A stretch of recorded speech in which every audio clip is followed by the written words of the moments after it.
Library. The Cooperative Games Night for Teens will be February 24th from 5 p.m. to 7 p.m. at the main library. The games are not so much about competition as they're about working together to beat the clock. Registration is not required for this event.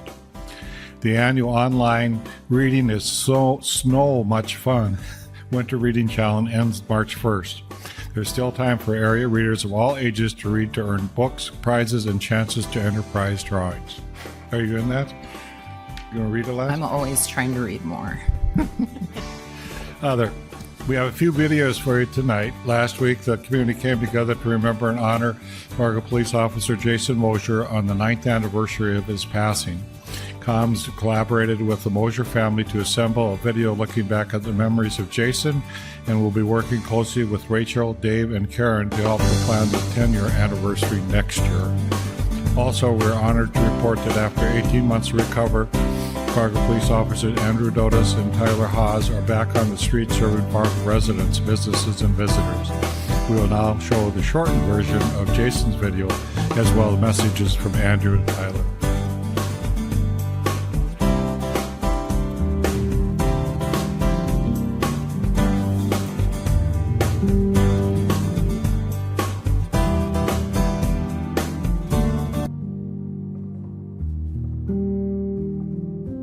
Well, Jason was my husband. He worked for the Fargo Police Department for 6 years before he passed away.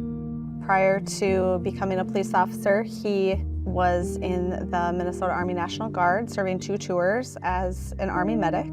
Went to Bosnia and Iraq, and then really found his calling for serving and wanted to become a police officer. So he attended NDSU when he came back and went to Lake Region Police Academy after he completed his criminal justice degree at NDSU. He liked going to Fargo Force hockey with us.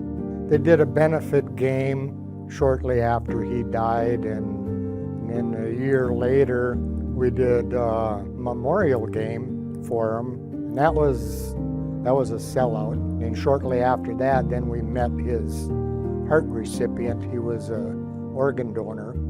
When we first met them, then we all got to listen to Jason's heartbeat, which was pretty cool.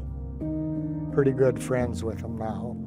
Like, it's not lost on us right now as we're preparing to send you to college, knowing that you were in 3rd grade when he died and he's missed everything.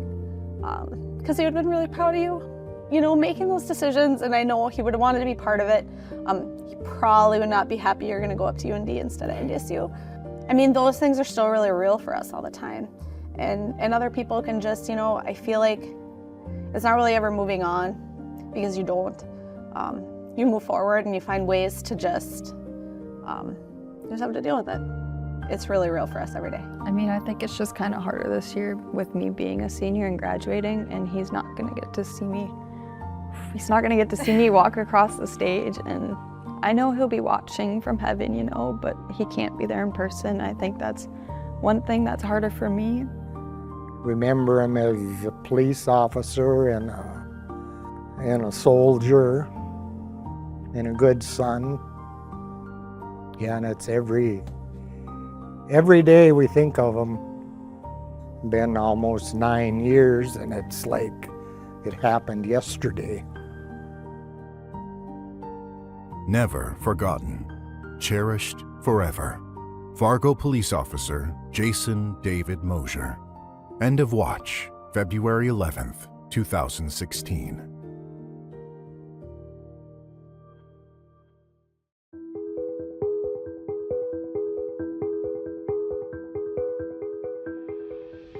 One of the main milestones that comes to mind for me is a lot of people saw when we were in the hospital, myself and Ty, and we got released from the hospital. Well, ultimately, when we got released from the hospital, there was still a lot of recovery that took place at home, and there was a hospital bed that actually had to be put into our living room. But a huge milestone for me was being able to get out of that hospital bed and then eventually have AJ back with us, and just felt like we were kind of a family again, even though there was still a lot of recovery to be done. I'm an incredibly proud wife.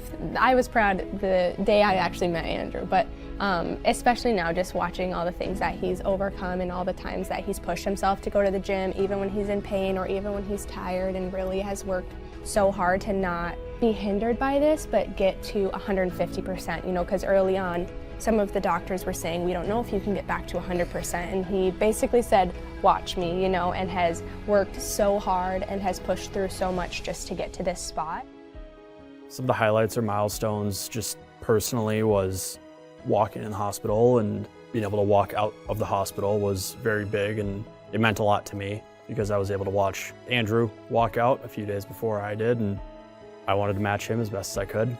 But kind of moving forward with the event, the 1-year anniversary did come, and we were able to, you know, see Carly and see her walk up, and we were able to give her a Purple Heart for, you know, what she endured that day and her ability to continue to move forward.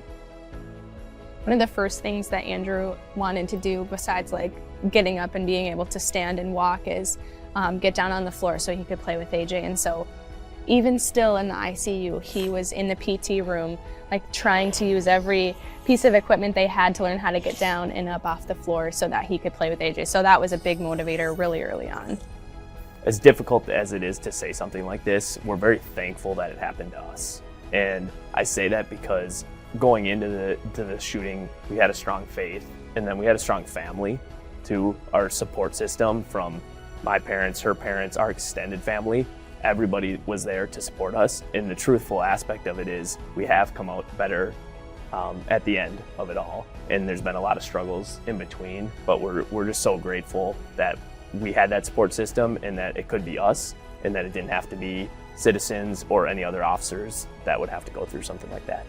I really just want to say thank you for all the support that you guys gave us over the last 18 months and the support I really hope and implore you to continue giving to first responders, not just police, but to fire, EMS, dispatchers. They're often forgotten, and just continue to support them because we're trying to do the best job that we can, and we hope that we can serve you in the best way possible.